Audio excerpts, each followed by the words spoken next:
여러분 안녕하십니까? 이번 시간에는요 제12장 비용 편익 분석 같이 한번 살펴볼게요. 자, 우리 재정학이 정부의 경제활동이라고 우리가 말씀드리고 있어요. 근데 정부가 어떻게 활동하는 여러 가지 사업이 있습니다. 근데 이 사업이 과연 타당성이 있나 그걸 체크해야 돼. 요 제일 앞에 보시면 정부가 벌이는 여러 가지 공공사업이 있으면 그게 이제 경제성을 사전에 철저히 검토해서 실행에 옮기는 것이 타당하다는 걸 입증할 필요가 있습니다. 그래서 요게 바로 경제성이 있는가? 요거요. 그러니까 남는 장사가 돼야 될 거 아니겠습니까? 기업의 얘기하는 이윤극대화만큼은 아니더라도 아니 어떤 사업을 했는데 비용이 더 크게 되면 안 하는 이만 못할 수 있습니다. 자, 그래서 이 경제성이 거기 보시면 사회 후생에 미치는 영향에 의해서 평가될 수 있는데 사회 후생에 미치는 영향, 그걸로 평가될 수 있는데 요 사회 후생이 어떻게 될 것인가, 요 변화를 측정하는 거, 요게 이제 쉬운 게 아니죠. 그래서 요거 측정하는 거에 대해서 우리가 얘기를 할 거예요. 그래서 들어가는 코스트보다 편익이 더 크면 사업 타당성이 있다. 그래서 우리가 비용 편익 분석, 영어로 쓸 때는 CV 분석하진 않고요. Benefit Cost Analysis 이렇게 표현을 하게 됩니다. 오케이? 자, 우선 구체적으로 그러면 민간에서는 어떻게 하는데? 그거 먼저 볼게요. 민간 부분의 BC 분석. 그러니까 삼성이나 현대에서 비용 편익 분석을 살펴보고 요거랑 비슷하게 따라한다 라고 생각하시면 될 것 같습니다. 자, 첫 번째 줄 보시면 자, 비용 편익 분석은 공공부문뿐만 아니라 민간에서 어떤 투자 계획 관련해서 투자를 할 것인가 말 것인가 그 판단할 때 사용을 하게 되는 것이죠. 자, 그래서 민간의 투자 계획 관련한 판단 기준 그걸 살펴볼 건데요. 스텝 바이 스텝으로 할게요. 먼저 스텝 1. 첫 번째 단계로서는 거기 네 번째 줄 보시면 여러 가지 주어진 목표가 있을 거 아니야? 목표를 달성하기 위해서 여러 투자 계획의 대안을 찾아냅니다. 목표 달성을 위한 최종 목적지로 가게 되는 다양한 길이 있겠죠? 달성을 위한 여러 가지 대안을 나열하게 됩니다. 대안을 나열하고요.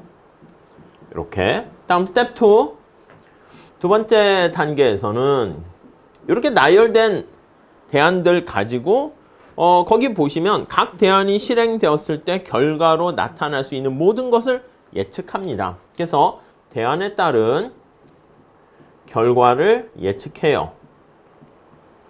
이걸 예측한 다음에 뭐 여러 가지 경제성 분석하기 위해서 들어가는 비용과 편익 같은 것들을 쫙 나열을 하는 것이죠.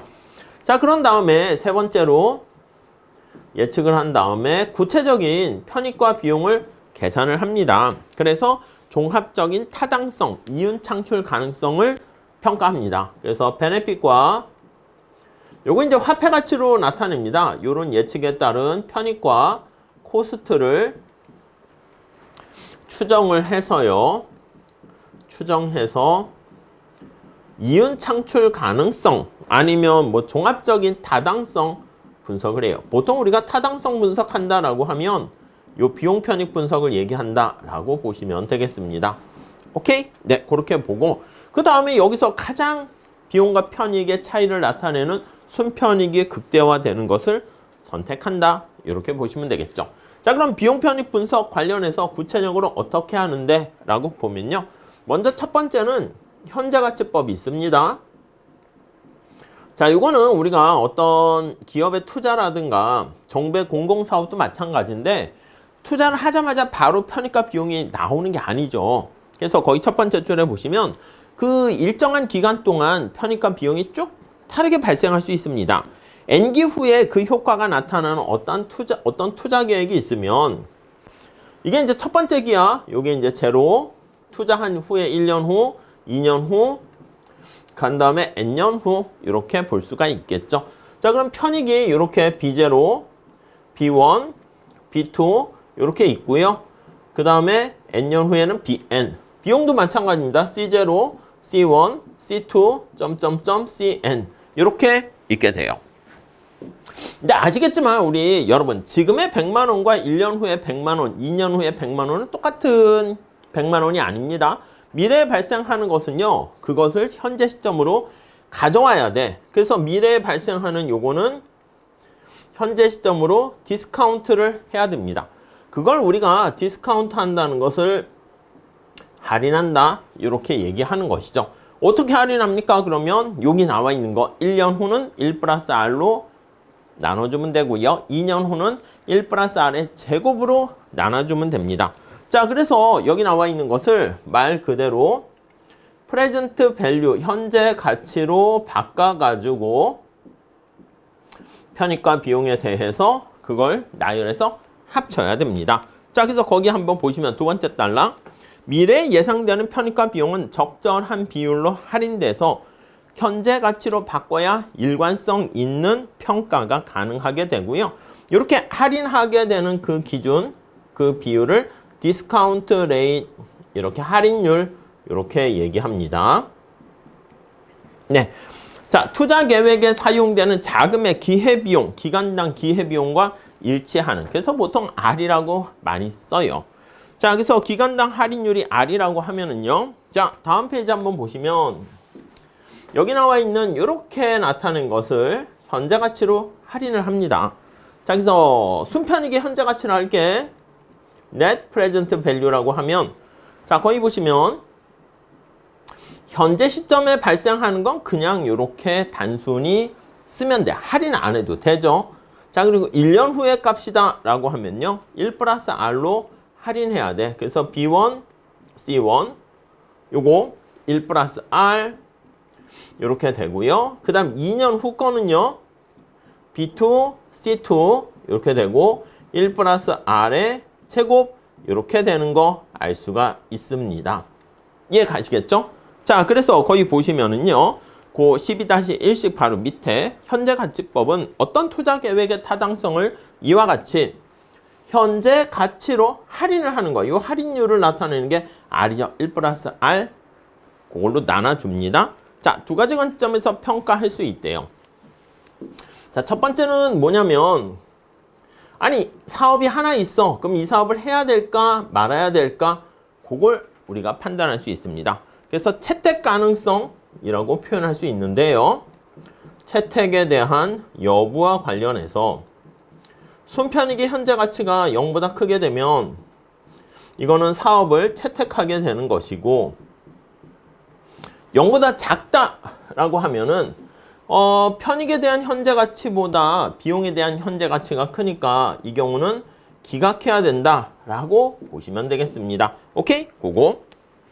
다음으로 대안이 되는 여러 투자 계획을 놓고 비교할 때 우선순위가 어떻게 되는가 관점에서 평가할 수 있어요.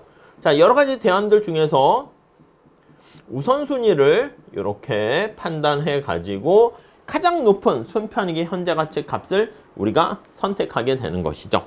자, 그 정도 보시면 되겠습니다. 그래서 그 다음 단락에 그 얘기가 있습니다. 우선 투자 계획의 채택 여부는 그것으로부터 얻게 되는 순편익의 현재 가치가 0보다 크게 되면은 채택을 하게 되고요. 자, 그랬을 때 투자 계획에서 나오는 여러 가지 편익에서 비용을 뺀 값을 나타내는 거예요. 그리고 대안이 여러 개가 있으면 있을 때 그 대안들 중에서 하나를 선택한다 그러면 순편익의 현재 가치가 제일 높은 걸 선택하면 되겠죠. 오케이? 이해 가시죠? 이게 순편익의 현재 가치법 나타내는 것이고요. 자, 그 다음 볼게요. 첫 번째는 순편익의 현재 가치 나타내는 것이고요. 두 번째는 내부 수익률법이라 해요. IRR법 이렇게 됩니다. 자, 이거는요. 첫 번째 줄 보시면 편익과 비용의 흐름에 입각해서 다음과 같은 방정식을 만들었어요. 그러니까 말 그대로 어떤 사업 내부에서 내부 수익률이죠.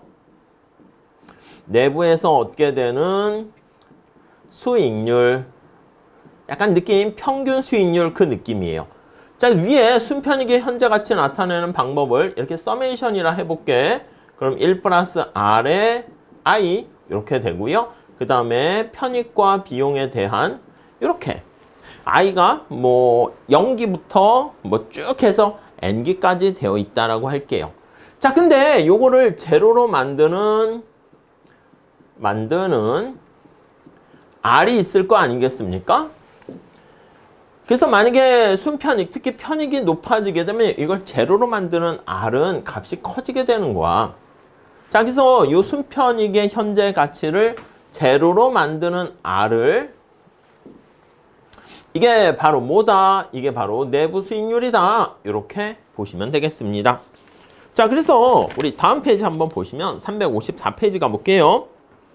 이 식은 앞에서 본 책에서는 요거를 로라고 해서 약간 콩나물같이 숫자 9 뒤집은 것 같이 그렇게 표시를 해놨습니다.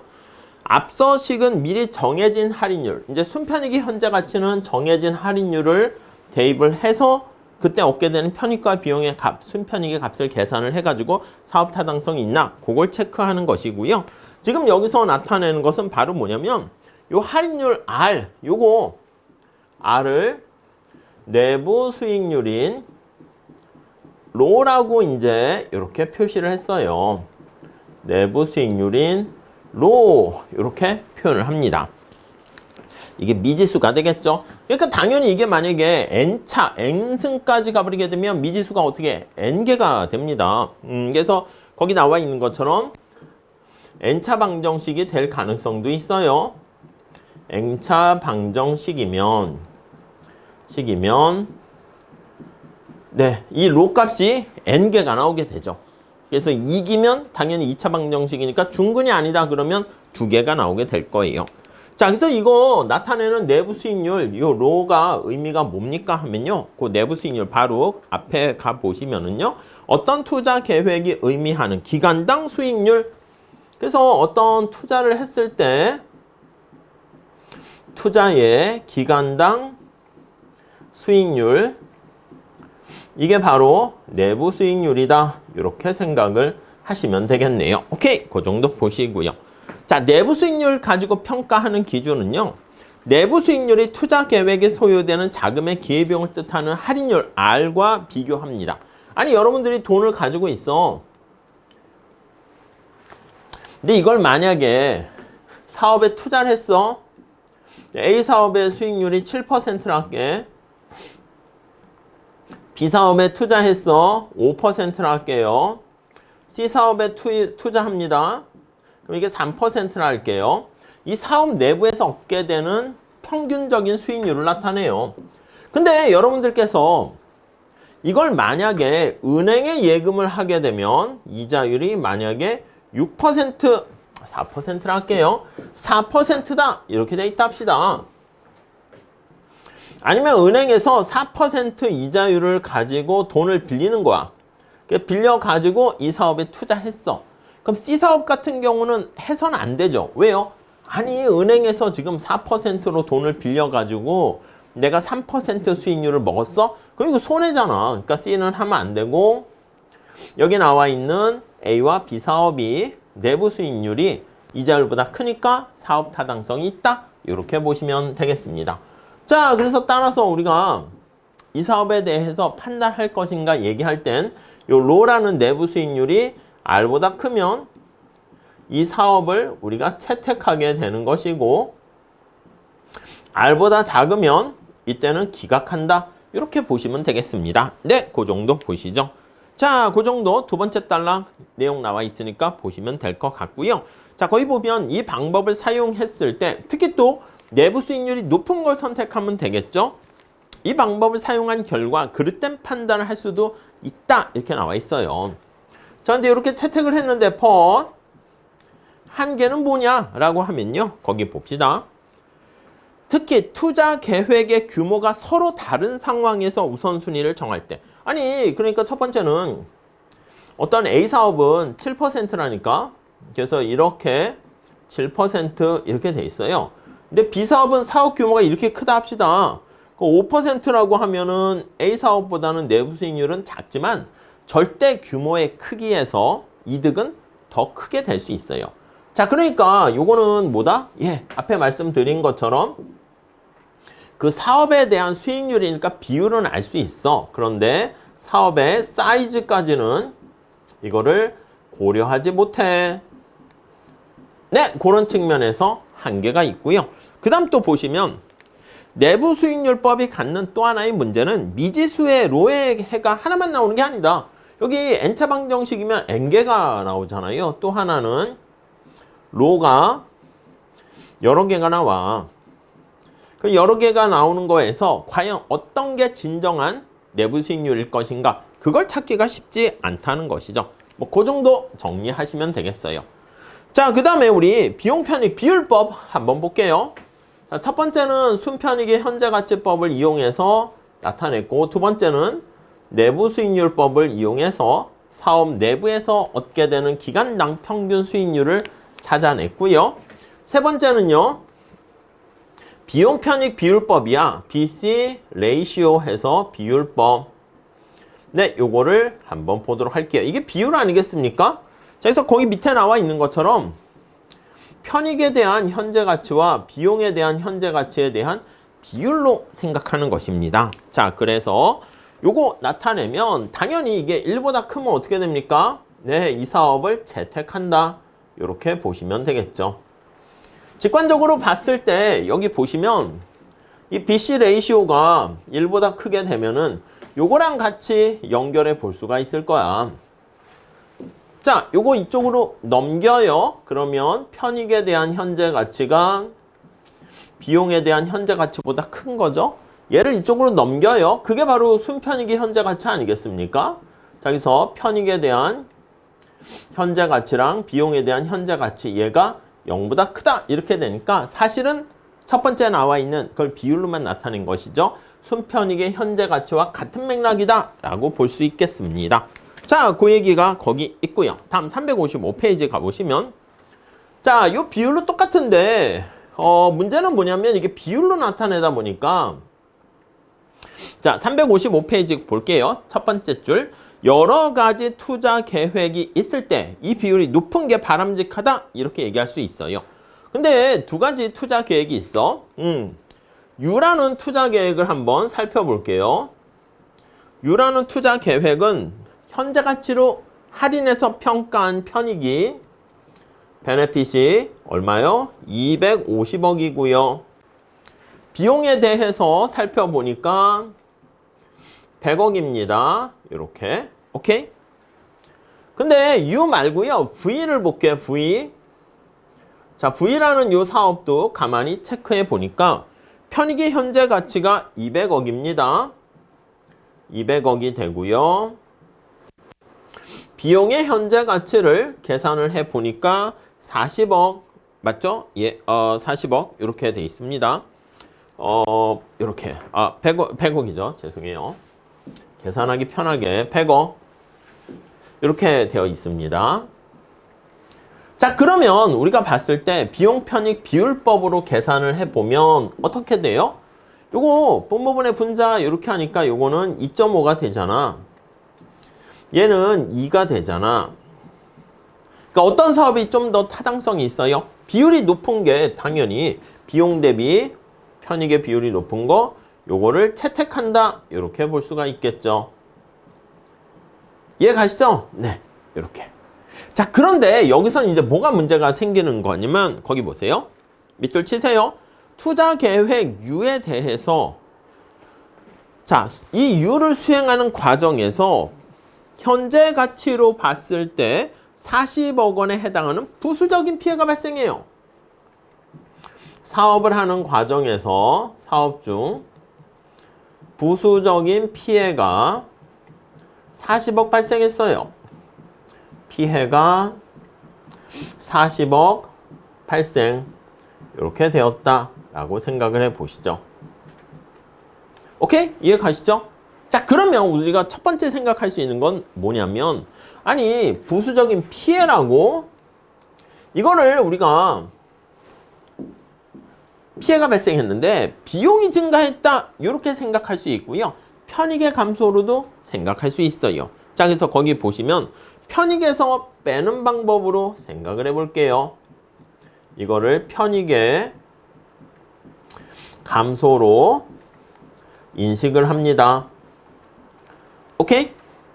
자, 그러면 저기 나와 있는 BC 비율법 레이시오 요거는 어떻게 됩니까? 라고 하면은 자, 여기가 100이고요. 여기가 250인데 자, 여기 나와 있는 것처럼 편익이 40만큼 감소했다. 이렇게 볼 수가 있고요. 그 다음에 또 하나의 방법은 비용이 증가했다. 이렇게 인식하는 거와 비용이 증가한 걸로 인식을 하는 겁니다. 자, 그러면 이렇게 BC 비율법에서 비율은 네, 여기 나와 있는 것처럼 여기가 100이고 250 이렇게 나와 있는데 여기 있는 것처럼 비용이 40만큼 증가했다. 이렇게 인식을 하는 거예요. 자, 그러면 이렇게 계산을 해보면 이거 값은 어떻게 돼? 210, 100을 나눠주니까 2.1 이렇게 되는데 이렇게 되는 경우에는 1.79 이렇게 됩니다.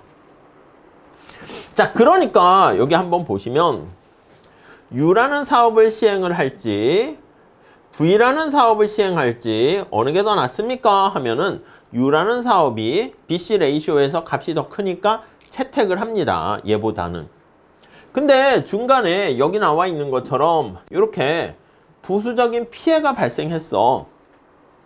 근데 편익의 감소로 인식을 하게 되면 2.1이니까 여전히 채택 가능성이 U가 V보다 더 높은데 비용 증가로 인식을 해버리게 되면 1.79가 나오니까 이 사업은 채택하면 안 된다. 이런 결론이 나오잖아요. 자, 그래서 정리해 볼게요. 마지막 세 번째 단락 보시면 투자계획 V의 편익 비용 비율이 2인 상황에서 투자계획 U에서 나오는 부수적 피해를 어떻게 처리하느냐에 따라서 둘의 평가 결과가 바뀌게 됩니다. 오케이? 자, 똑같은 두 투자 계획인데 이 부수적인 피해를 편익의 감소로 인식했느냐, 비용의 증가로 인식했느냐에 따라서 최종적인 결론이 달라지게 되는 것을 알 수가 있겠죠. 이해 가시죠? 네, 그 정도 봐주시면 되겠습니다. 자, 그래서 먼저 첫 번째 1절에서는요, 민간 부분에 어떤 사업 타당성 분석을 할 때 순편익의 현재가치법, 내부 수익률법, BC 레이쇼법 요걸 사용하게 되니까 요거에 대한 내용들 한번 어떻게 하는가, 그리고 공공사업에 이런 것들을 우리가 차용해서 가져오는 걸 살펴보게 될 거예요. 물론 공공사업의 특성을 반영해가지고요, 이걸 그냥 그대로 하는 건 아니긴 해요. 아시겠죠? 자, 그래서 공공사업의 비용 편익 분석은 어떤 특수성이 있고 이걸 가져올 때 어떻게 반영하면 좋을까? 그거에 대해서 한번 살펴보도록 하겠습니다. 그거는 다음 시간에 할게요. 감사합니다.